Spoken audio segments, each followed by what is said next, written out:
Welcome back to the Big Mouth Media Podcast, where we bring you the best news and media and entertainment. And tonight, on this terrific Tuesday, I have none other than DLabrie, West Coast representative. So, DLabrie, what's up, man?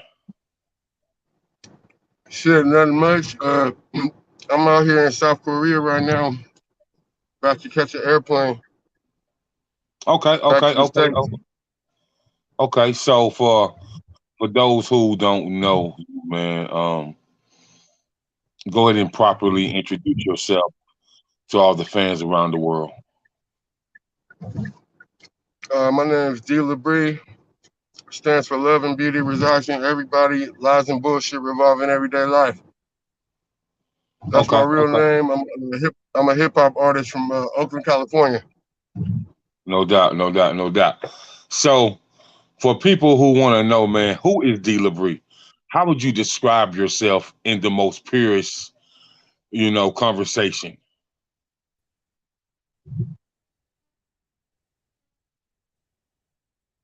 As a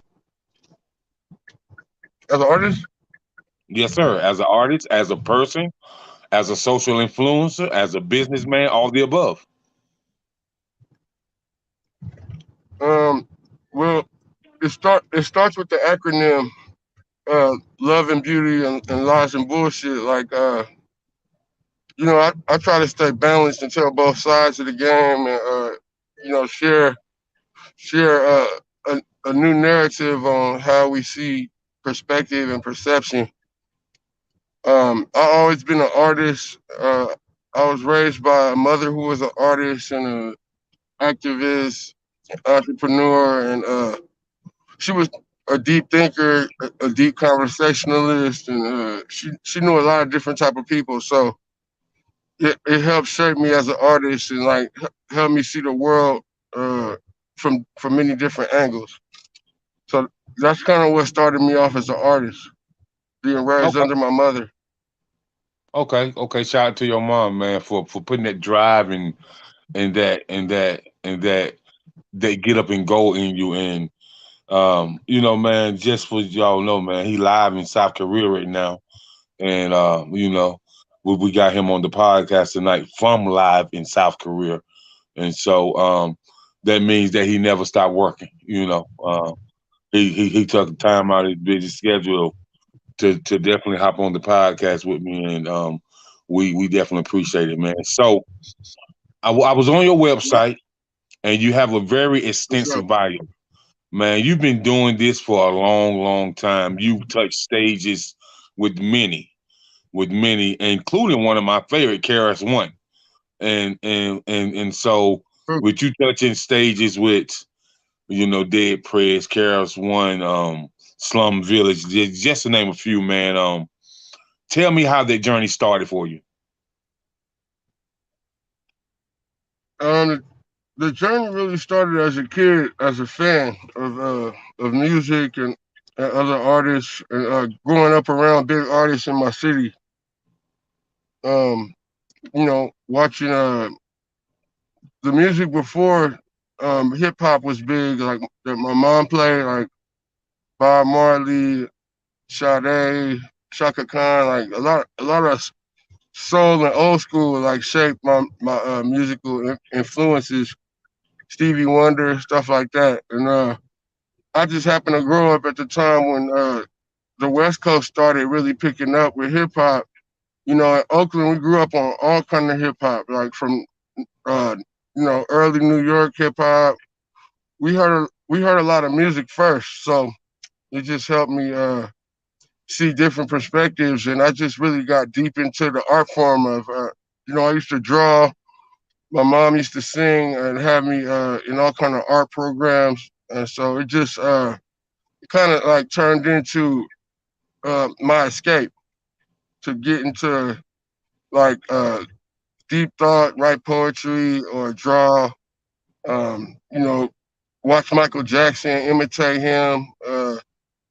Like read books and learn about the world and see about different places. And I think that just kind of was naturally a part of my music. plus growing up under like the Black Panthers and the political climate of the '90s, all the struggles and obstacles we faced, it just kind of puts you in a position where you either got to figure something out, come up with a way, or you sink with the ship. So I was trying to do something positive young, and that's how I just decided to do music. Okay. That's dope, man. That's dope. So, um, when you first really started doing music and you realized that you had this gift, did you come out with a single first or did you drop a mixtape first? No, no, fam. Back then it wasn't like that. You couldn't just drop shit. Like you couldn't just drop like mixtapes wasn't really out like that. So I was writing raps and just spitting them at school, trying to make little demos uh, a stereo, a cheap stereo, or just making up my own raps that I wrote in a book, or freestyling, battling at school. Just trying to like hone the craft, like studying other rappers. Me and my friends would just like come up with rhymes and just figure stuff out and try to think of songs. And back then we just loved doing it. We wasn't thinking of a career. But in ninth grade, I ended up buying this album called '93 Till Infinity by my favorite group, Souls of Mischief.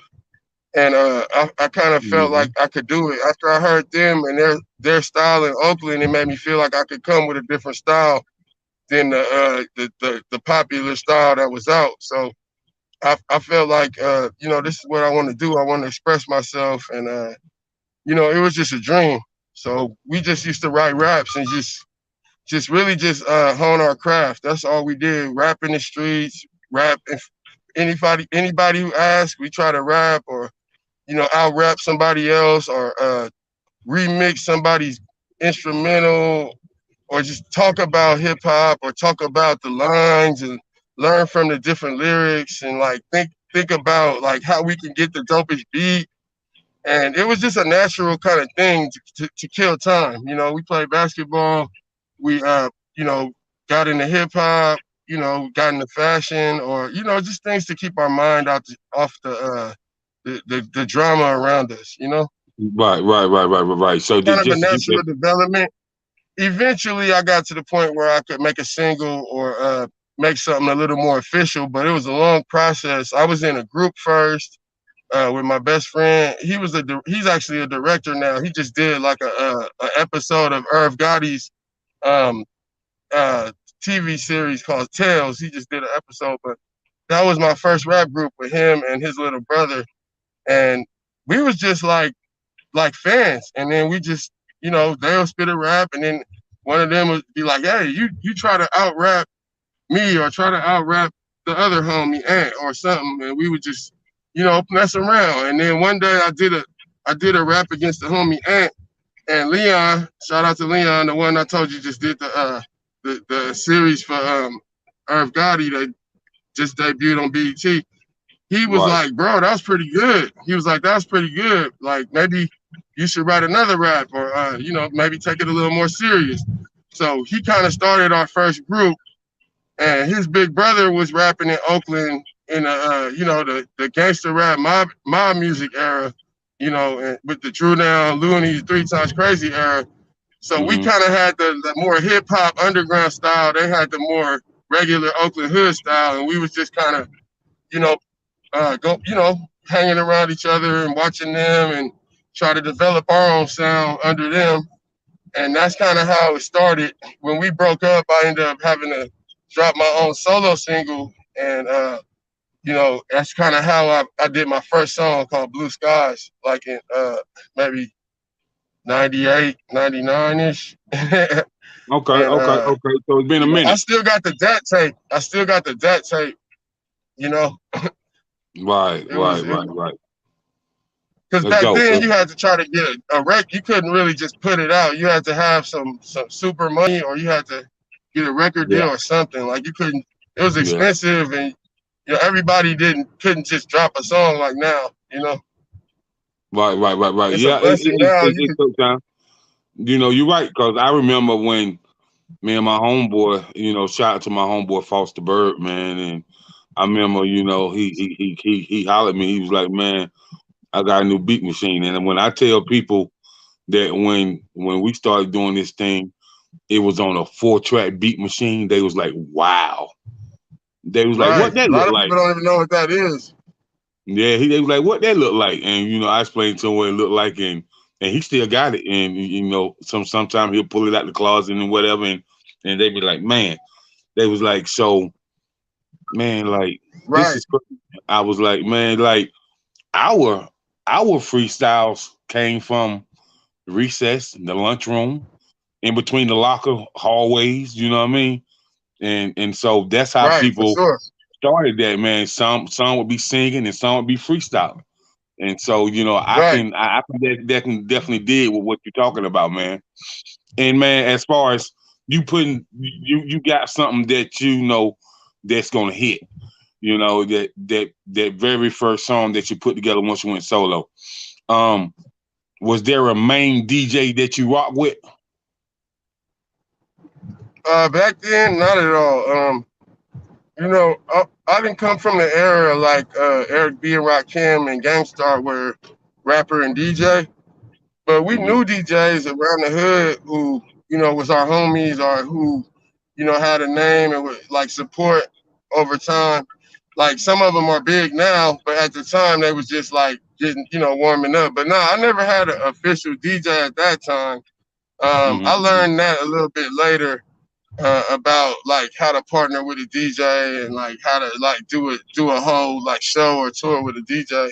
But yeah, back Mm-hmm. then I was working with a producer named 50 Grand, and his music name was 50 Grand, but his real name is Chris Ellis, and he kind of took a bunch of us under his wing. Like he took my group with Leon under his wing, and then it was another group he had with my homie from New York called Vigilante. It was kind of like a Wu Tang kind of type of thing, but it was like artists from New York and artists from like the Bay Area together. Mm-hmm. And he put them out. They got a deal, and we was kind of like next in line. Like we had our group called Very Versatile, and we was kind of like the more innocent example, like version of their music. Like we was a little more Far Side, like a little more hot Souls of Mischief, like lighthearted with it, and more witty, lighthearted. They was a little more like rugged and a little more like grimy with it. And we all was friends though. We all knew each other before those groups formed, and it kind of just shuffled into two groups. And we didn't really fit into the bigger group because it was like 9 of them. And so we started our own 3-man group as best friends, and that's kind of like what started it. And then they both kind of quit over time, and I just ended up solo. I was the last one rapping, so I had to kind of just work on my shit solo. You know what I'm saying?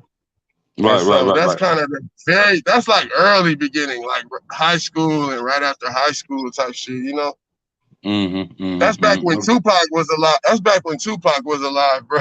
You know what I'm Yeah, saying? Like that's a long time ago. I was Yeah, just yeah. a student of the game, like just Mhm. just just just dreaming. I wasn't really thinking it would go this far, but Right. So, you know, I had the talent, and I felt like I could do it, but the business side is what was like scary to me. I didn't know. I have no idea how I could like get on that level because I went to school with cats like Keith the Sneak and A Plus from Souls of Mischief, Rap and Ron. Those guys was on platinum albums and had hit songs at that time. Like I had friends on Death Row. Like when we was in high school together. I had friends on TV, and not to mention the other local rappers I just knew from around the way that wasn't my close friends, but I just saw them all the time. So right, right, right, right, right. it was a breeding ground for talent and artistic development. So that's kind of a blessing in itself to just be from the area I was from. It just all rubbed off on me. Even the independent business side of it, it just all kind of took shape over time. You know. Right, right, right, right, right. And then like you said, the business side is kind of scary for a lot of people. Because a lot of people just want to perfect their craft, man. They just want to get great at what they do. But then, when you have a person that's been in this music business tell you, man, it's 90% business and 10% music, and then artists start scratching their head, be like, man, what the hell? So Right. as as you went on, man, and you learned more about who you were as an artist, and you learn how to perfect your craft, and you also learned that there was a demand and a need for your sound. Um, After learning all of that, how long did it take you to really learn about the business side of things? Um, it took a lot longer than the artist side because the artist side was kind of natural for me. I always been, talented and had like a artistic mentality. So, you know, uh, that part was kind of like just for fun. But the business side, like, kind of threw me for a loop because I had no idea the journey I was gonna go on in the business side, and I don't even know if I necessarily wanted to be on the business side, but I feel like I just got forced into it just by maybe sometimes being hard headed or maybe just like wanting to push my art my way and like having a kind of stubborn attitude about that and not wanting to be controlled. I guess in some ways I learned the business side the hard way. Like I used to Yeah, do my music and I didn't really go to the gatekeepers and like beg for like support, like and beg to get like, a deal or like I kind of just kind of did it like step by step, like one song at a time, one mixtape at a time. And I think sometimes that was the wrong thing, but the good thing about it is it made me learn from it. Like, like, oh, this is what a publicist is. This is what a lawyer does. This is why you might need a manager. This is why you might need an actual business license. Like, this is why, like when I first started rapping under the big homies, I was causing a lot of trouble because I didn't understand the amount of money they invested and like, that this ain't just us hanging out at the house. Like, you gotta almost treat your music business like you do your like a 9 to 5. And I couldn't fathom that at the time because I had a 9 to 5 and I looked at music as my escape from that and a dream to be like I thought it was something that you just enjoy all the time. And so little mistakes I made kind of taught me over time. You gotta take it more serious. You gotta like not just learn the art, but you gotta like almost like a like it's people who went to college and got degrees in this type of music business stuff. Like, and you might not hear about that, but like over time, I started learning. Some of my homies had training in other things, and it made me understand, like, just being a rapper, just bragging about your talent is not enough. Like, you got to right. kind of evolve over time even if you get a deal or have help, you gotta like still learn these things, or you're not gonna maximize it, like because you're not gonna know till you go through it. Like I got artists that I help now, or that's part of my crew or clients, or whatever. Maybe just ask for advice. Even my younger family members like ask me about things I've done or whatever, and I try to tell them the real things, like not like not just the stuff that sound good. Like I try to tell them, like Yeah, it's a lot of things that you're gonna have to sacrifice, or you're gonna really have to like let some insecurities go. You're gonna have to take a lot of rejection. You're gonna have to kind of get settled in your purpose because everybody not gonna like what you're doing. Everybody not gonna agree. Everybody not gonna like get it. And everybody, it's not what you're doing might not be for everyone, but you got to do it for more than just like the quick come up. You gotta kind of love it. I don't understand why a rapper would ever rap like as a career if they didn't love it, because it's a lot more money you can make doing other things. But Right. that's kind of how I turned. That's kind of how I turned the corner to kind of like create other lanes of income so that I can do my music how I want to do it. So, you find other ways to supplement income for your music, and then you don't have to just look at it like I don't try to look at it like just record sales. That's you see now people ain't buying records, but Nah. before I still always saw it as it's a bigger movement you're trying to do. So Yeah. now that like some artists when they can't sell records, they in distress. But it's other ways like shows and merchandise and even me like doing consulting for other artists and other companies that aren't even like necessarily rap related. They hit me up to learn how rappers do things to create like buzz movements. Some of the skills we have are useful to others. And who would have thought, because when I was growing up, it was like, oh, a rapper is just, a knucklehead talking mess and not gonna really be nothing. And so, we kind of changed that narrative a lot by just, being creative and figuring out, other lanes, you know.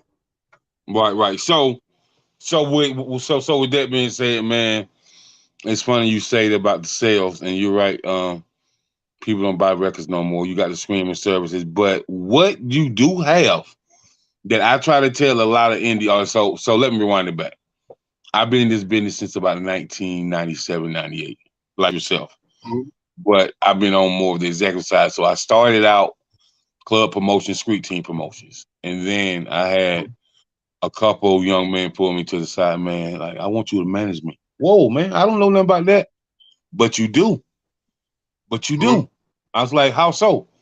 It was like, man, you got like 16, 15, 16 people that's doing street team promotions for you, so you manage. They got like you always talking to all the club owners and all the DJs and all the lighting people and all the film crews, man. So you know how to manage and you plugged in and they was like, I'm not plugged in, man. Just take a chance on me. And they was like, I got a little bread. I ain't gonna say I'm rich, man, but I'm willing to put some money in your pocket and put some money behind my music. And so I just started dealing with indie artists and really teaching them the business about that paperwork, about the BMI, the CSAC, the ASCAP, about the sound exchange, about the digital radio tracker, about how they supposed to read the BDS reports and then about music licensing and how that can supplement the income from when you're not selling a lot of records, because music licensing is very important. I was listening to Pusha T on the Breakfast Club, and he said 40% of his earnings for his music career has came from music licensing. And so I try to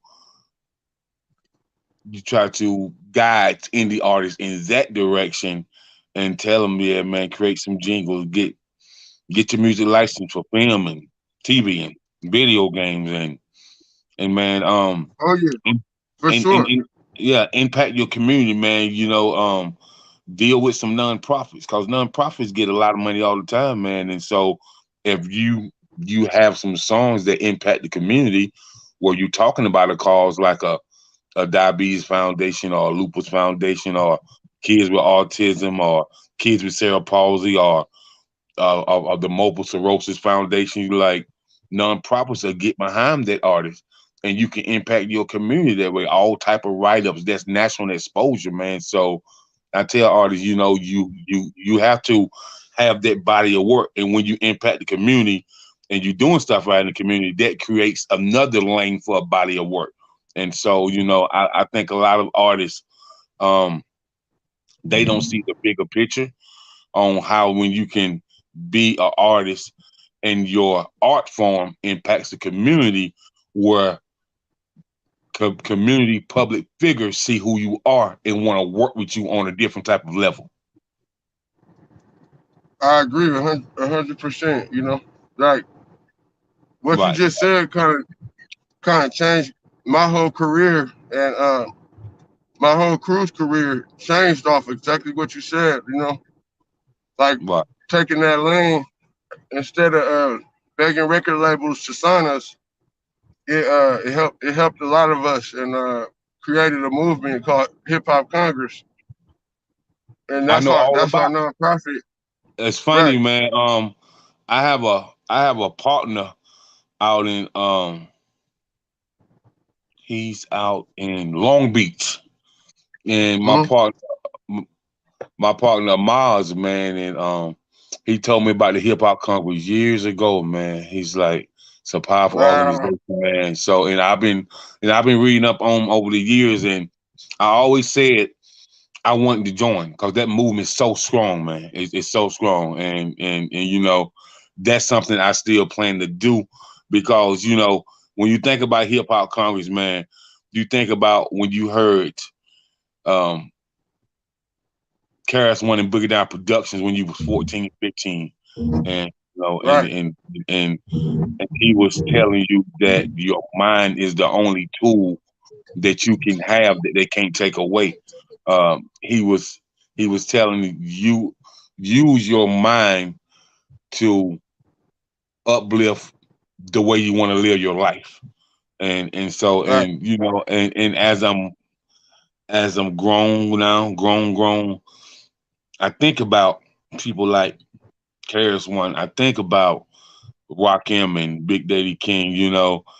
I think about when even in the West Coast, when I was a young boy, about 17, 18, and because I'm from South Carolina, people down here didn't Oh, I even didn't know know that.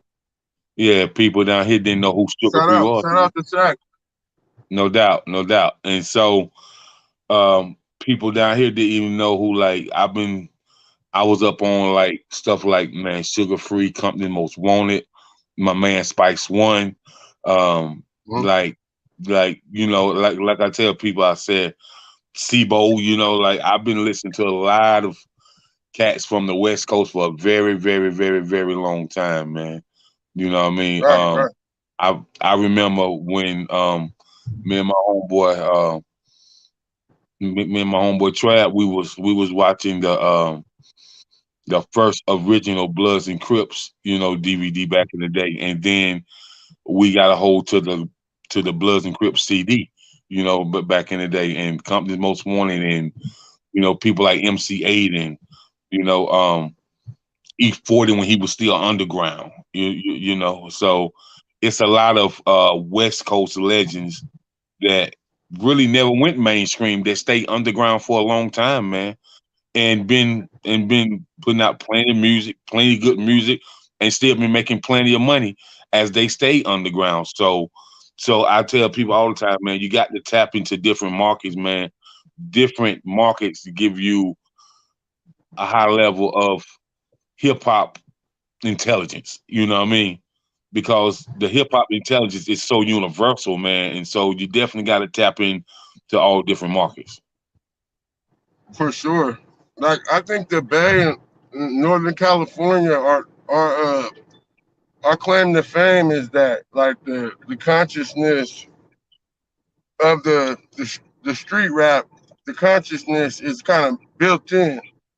You know, it's kind of like part of it. Like that's why in LA they say they're gang related, but we say we game related. You know, it's more Right. educational, it's more revolutionary. And Sac and the Bay is family. Like my whole family, like lived in Sac most of my life. You know, Right, right. so Actually, man, last night I interviewed Britt T. Sands of Impound Comics, oh for and sure, out there in Sacramento, who just opened up a store. Now he got a second store. Then he got the comic books. He got the movie trailer out, and so it's some amazing people doing some amazing things in Sacramento. I also had for one of the big sure. biggest promoters out there. Cool Cole, I had him on as well. I've also had the head coach of Sacramento High, brother Matt Nice. Johnson. Yeah, yeah, man. So you know, That's what's it's some up. cats doing some remarkable things out there, man. I just want to say shout out to Ashley Marie, shout out to MJ, man, and shout out to you because your resume is impeccable, man. It's I was like, man, like he's been everywhere, and man. So let's talk about how That's an honor, artist. man. I appreciate you saying that. I Yeah, still got man. a long way to go.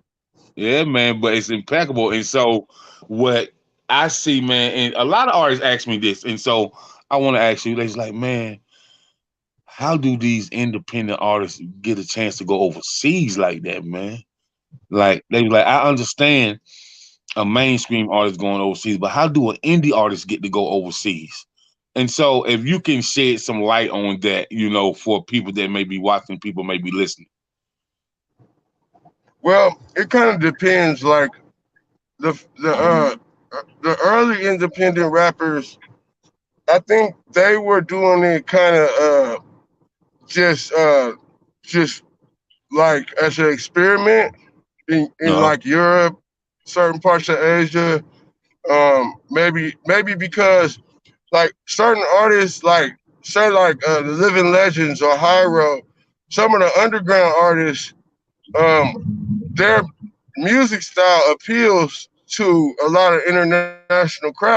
So I think that like maybe early on they took a chance like to do these things like innovatively, whereas artists on a major label, it's more about the money and the price, and like it can't just be like an organic thing. But like I know the Living Legends was going to Europe like early, like before a lot of groups were doing it. So maybe it's kind of like pioneering a little bit. Like you just kind of like trying shit and see Right. what happens. And if you go, it's just to me, it's just like being from Oakland and going to um San Jose, or and then eventually Santa Cruz or LA or Vegas. Like you kind of expand.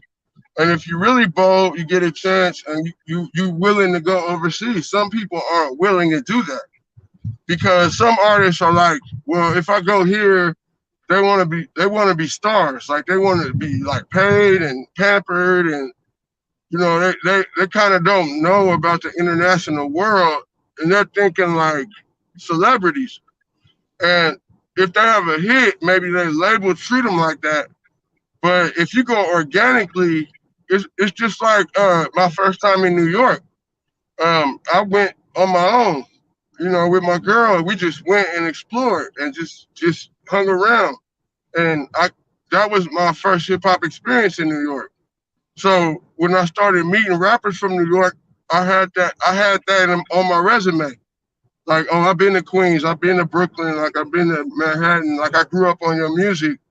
So when I got the chance to go out there, it was like it was love because I had some experience. But I know some local rappers, they won't do that. Like they won't go to New York, they won't go to LA, they won't. They just want to be famous on their block. So when I got the opportunity to go to Asia, I took it and I went and I went to Japan and started pushing music. And then I got the opportunity to go to Korea and I started like kind of expanding on that little by little. So But once you how got many how many times have you been overseas now? shit, I damn near live here part time now. Okay then. Okay. So right now you in South But Korea, yeah, right? I've been coming for over like 15 years. Okay. So you in South Korea right now, right? Right. The first time I came to Asia was Japan. Okay. So what are your shows like out there, and um what are the promoters like out there, and how is the how's the stay for you as far as you've been networking because you are known as Mr. Network as well. And so, how is the music scene out there for you? Well, the scene is totally different, but the, to me, the bottom line is wherever you go, you gotta have the same approach. Like you gotta kind of like like I said, uh, when I when I went to Seoul or Korea the first time, I had the same approach as Japan. I had the same approach as if I go to Texas or New Orleans or Chicago. Like it's push the music, push what you're doing, meet people, like start from the ground up, just handing out flyers, just every person you meet, share what you do, and eventually you meet someone who, might be able to help. Like last night, I just had an event with the first guy who ever put me on a show in Korea, and now he owns a huge club in Seoul in an area called Hongdae. It's like way bigger than the club he used to own when I used to perform, but we still homies. Like to this day, he still put me on events, and we still hang out, and like we still the same like we was in '05, '06. Like we just Right. older now, and we more established. But Okay. he's actually a rapper. He's actually a rapper too. And now he expanded to having a club, and like he helped other artists, and like he could put you on a huge show. Like he don't have to rap like no more. You know what I'm saying? So we've just all grown up together. Like I've known this guy for over 10 years, and now I have my company, and like we have like artists, we have like a bigger operation. So Hmm. it's just growing together. Like Right. just like just like I would in the Bay with homies I came up with in the Bay. Like some of us just been working so long, over time it expands. Like you're not just rapping to get heard anymore. Now putting out videos, films. Everybody got websites, and like it's just more professional now. Right. Right. Right. So right now, are you pushing a EP or album? Well, right now I'm pushing a triple single, three singles that are leading off my album that's coming soon called Mr. Network 2. Okay. So I So got tell us about those three singles, man. so it's a triple audio single, and all the visuals were filmed in Asia during the pandemic. So Mm. like I've been coming out here for a long time and doing stuff, but back when we first started coming, it was only disposable cameras. Like social media wasn't out. Like the internet wasn't that big. Texting wasn't out. Like it wasn't like now where you could just pick up your phone and go live. So a lot of stuff I was doing, I had to document myself and show people physically, show people the pictures, like keep them in a binder and like show up to the show with the proof. And Right. so over time, now that it's social media, you can post pictures. It's like it takes the public time to kind of catch up with what you're doing. So you could tell people for years like I'm doing this, I'm doing that, but if they don't see it physically, they're not with you. It take a while. So Yeah. Yeah. Yeah. now we finally got the documented videos and films to kind of show what we've been doing, and like really just like elaborate on it, and put it in a nice piece of art. So that's what we doing with this new album. We're doing more like visual versions of the songs, like Hmm. we did on the first version. We got like 7 visuals to the first album. The first version of this album. It's a 3-part album, so we're gonna lead off with these 3 singles: Up, Be Myself, and Baby Love. And Up was filmed in Tokyo, and Be Myself and Baby Love were filmed in Korea. So we Okay. editing the second two now, and the first one is already out. That's what MJ probably sent you. Right. And I was listening today, man, and you got a different type of sound. You pretty dope, and I'm just looking forward to seeing more from you, man. And Thank you, bro. do you have any up and coming roles? Any films? Oh, films. No, I'm just doing my own films right now for the album, like mini films. They're like a Okay. little more like they're a little more elaborate than like music videos because we show a little more of the story. Uh-huh.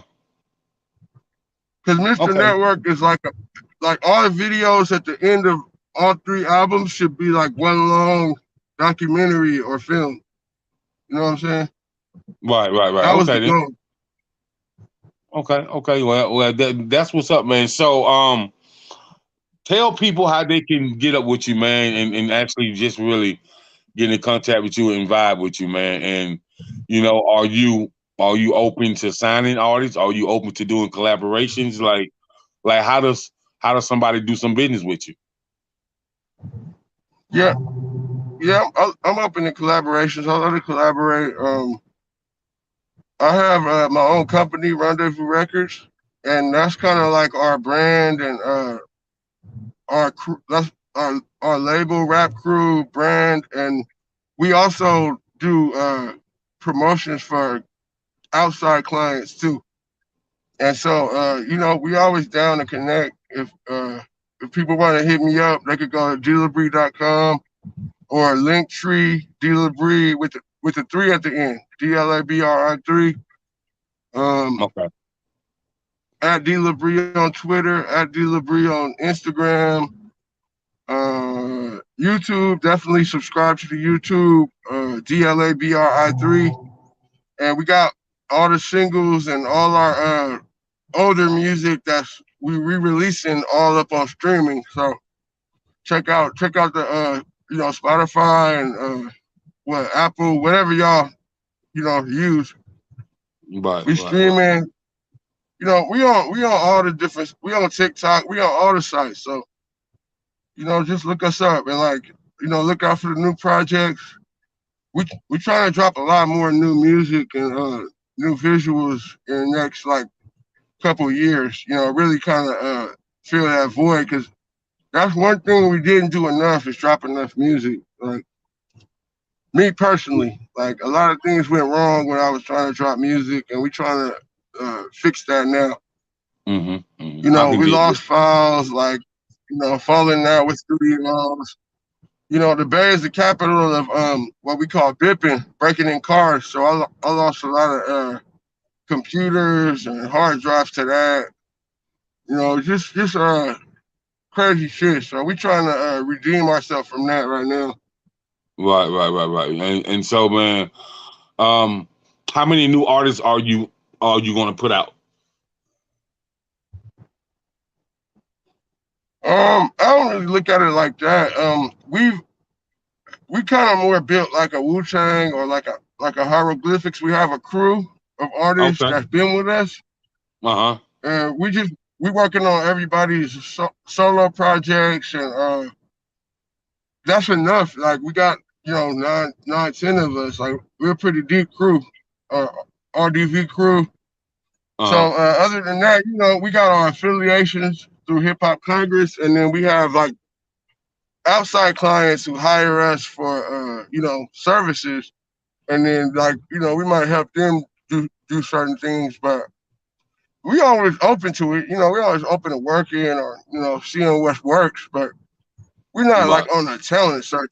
We're not necessarily on a talent search, but if people hit us up, we'll try to look out and see what we can do. Because it's not just RDV. We also have Hip Hop Congress, and Hip Hop Congress is a whole network of artists, educators. And if it's not me, it might be somebody else who got an opportunity for you. You know what I'm saying? That's right. I can dig it. So, man, with that being said, man, um, what what would you want to say to some of your peers? Get some shout outs and um, I'm just so glad that you came on here to show love. And so who you want to shout out, man? Well, shout out to y'all first of all for having me. Shout out to the whole Rendezvous Records crew, all the artists and supporters. Um, Shout out to my kids. You know, they keep me going and pushing. And shout out to everybody just getting up and keeping it pushing every day. And that's pushing upliftment, like it's too much negativity. And I like to shout out everybody who push positivity, even if it's hard and like people ain't really like hearing you all the time. But like, that's important and I recognize it. No doubt, man. And I just want to say shout out to your publicist MJ. Shout out Oh to yeah, her for for sure. for Of course. yeah for definitely connecting the She's dots. amazing. Yeah, no doubt. Shout out to Ashley Marie for connecting with her, and just want to thank you for tuning in, man. And I look forward to bringing you back in maybe another 4 to 5 months to just chop it up with you, see what you got going on, man. And peace and blessings to you, brother. Be safe out there in Korea, man. And thank you once again for tapping in with me. No doubt, brother. Yeah, y'all look out for the triple single and Mr. Network Part 2 and 3 coming soon. Yes, sir. You heard it first. Big Mouth Media Mr. Network Podcast. Part 1 is already out. Y'all could check out all our singles and like all our other videos right now. We got a gang of music already out, so check that out Oh, first, and then we got some new stuff coming. you heard it first, man. Big Mouth Media Podcast. Until the next time, man. Blessings, peace, and stay motivated. We out of here. Appreciate it, bro. Peace. Peace, bro. Appreciate you. Thank you, man. Yes, sir.